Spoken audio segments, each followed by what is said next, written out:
ഗരുഡൻ, ഇന്ദ്രൻ്റെ അജ്ഞാതമായ ഇരുണ്ട രഹസ്യങ്ങൾ എന്ന എൻ്റെ ബുക്കിലെ ഒരു ഭാഗമാണ് ഞാനിവിടെ പറയുന്നത്. ഗരുഡനും നാഗങ്ങളും കാലങ്ങളായി ശത്രുക്കൾ ആയിരുന്നു. ബ്രഹ്മാവിൻ്റെ സമ്മതത്തോടുകൂടി ഗരുഡൻ നാഗങ്ങളെ ആഹാരമാക്കാൻ തീരുമാനിച്ചു. ഗരുഡൻ തൻ്റെ നാഗവേട്ട തുടങ്ങി. വിശപ്പിനു മാത്രമല്ല, വെറുതെ നാഗങ്ങളെ കൊന്നെടുക്കുന്നത് ഗരുഡനൊരു ശീലമായി മാറി. ഇങ്ങനെ പോയാൽ നാഗപരമ്പര തന്നെ ഇല്ലാതാകും എന്ന് മനസ്സിലാക്കിയ നാഗങ്ങൾ ഗരുഡനുമായി ഒരു കരാർ ഉണ്ടാക്കി. കരാറു പ്രകാരം ഗരുഡന്റെ വിശപ്പടക്കാൻ വേണ്ടി ഓരോ നാഗങ്ങളായി സ്വമേധയാ ഗരുഡന് മുമ്പിൽ എത്തിച്ചേരും. നാഗങ്ങളിൽ പ്രധാനിയായ കർക്കരൻ ഗരുഡനു മുമ്പിൽ ആഹാരമാകാൻ പോകാൻ തീരുമാനിച്ചു.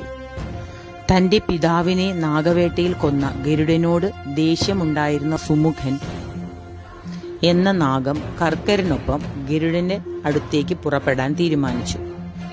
ഗരുഡനോട് പകരം വീട്ടുക എന്നതായിരുന്നു സുമുഖന്റെ ഉദ്ദേശം. സുമുഖനും ഗരുഡനും തമ്മിൽ തർക്കത്തിലേർപ്പെട്ടു.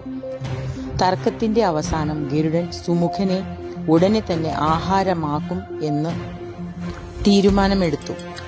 സുമുഖനെ പേടിപ്പിക്കാൻ വേണ്ടി ഗരുഡൻ കർക്കരനെ കൊത്തി വലിച്ചു. വേദന കൊണ്ട് കർക്കരൻ ഉറക്കെ വിളിച്ചു. ഗരുഡന്റെ കണ്ണുകളിലേക്ക് നോക്കിയ സുമുഖൻ ഭയന്നുപോയി. പകയുടെ തീജ്വാല സുമുഖൻ അവിടെ കാണാൻ കഴിഞ്ഞു. ഒരിക്കൽ മാത്രമേ സുമുഖന് ആ കണ്ണുകളിലേക്ക് നോക്കുവാൻ കഴിഞ്ഞുള്ളൂ. എത്രയും പെട്ടെന്ന് അവിടെ നിന്ന് പോകുക എന്നതു മാത്രമേ സുമുഖന്റെ അപ്പോഴത്തെ ലക്ഷ്യം. ഗരുഡൻ ഉറക്കെ അട്ടഹസിച്ചു. ഇനിയൊരു നാഗത്തിനും ധൈര്യമുണ്ടാവാൻ പാടില്ല എന്നെ എതിർക്കാൻ. ആ ശബ്ദം സുമുഖന്റെ കാതുകളിൽ തുളച്ചു കയറി. ഭയം കൊണ്ട് അവന്റെ കാലുകൾ വിറച്ചു. സുമുഖന് മനസ്സിൽ ഉണ്ടായിരുന്ന എല്ലാ ധൈര്യവും ചോർന്നുപോയി.